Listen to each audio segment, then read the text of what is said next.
It's easy to say R. Kelly is shaken, but really the music industry is shaken because he knows where the bodies are buried. R. Kelly was just sentenced to 30 years in prison. Let's talk about it.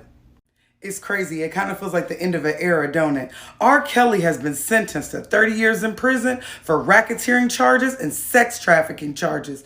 Baby, they're saying that basically he was running a whole sex ring with these minor girls, and we've known that for over 20 years.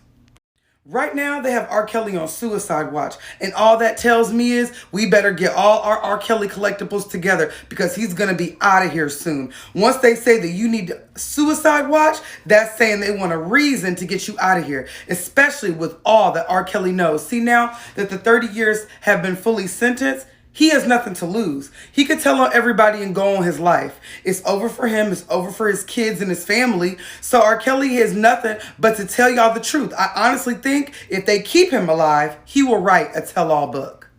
I honestly think that R. Kelly should just go ahead and write the book. I know that snitches get stitches, but baby, he's going to need to put some money on that commissary. And J-Pay is expensive.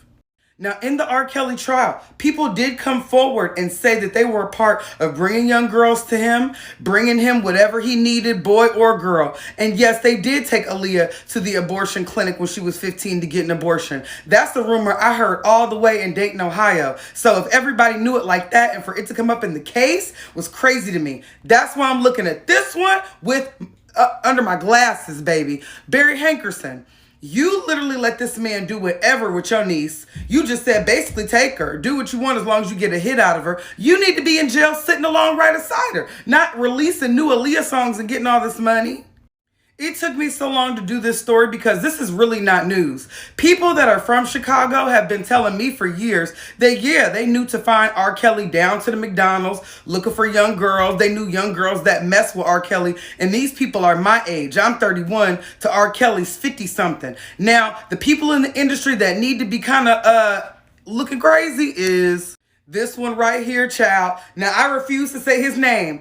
I'm not going to say his name on her internet. But, baby, y'all did 2 tours together. And I pray from the bottom of my bones that R. Kelly does not pull a Corinne Steffens and say who or what y'all was doing back in them days. Lord, I know that he can hide behind her. But if he decides to write a book and it gets out, everybody's going to buy this book. But I digress. Now, after being put on suicide watch, R. Kelly is suing the Brooklyn prison that he is currently being held in, saying that it's purely punitive reasons. I don't think this man wants to commit suicide, but they're going to make it look like he wants to. The biggest lesson to learn from this, sometimes you should quit while you're ahead.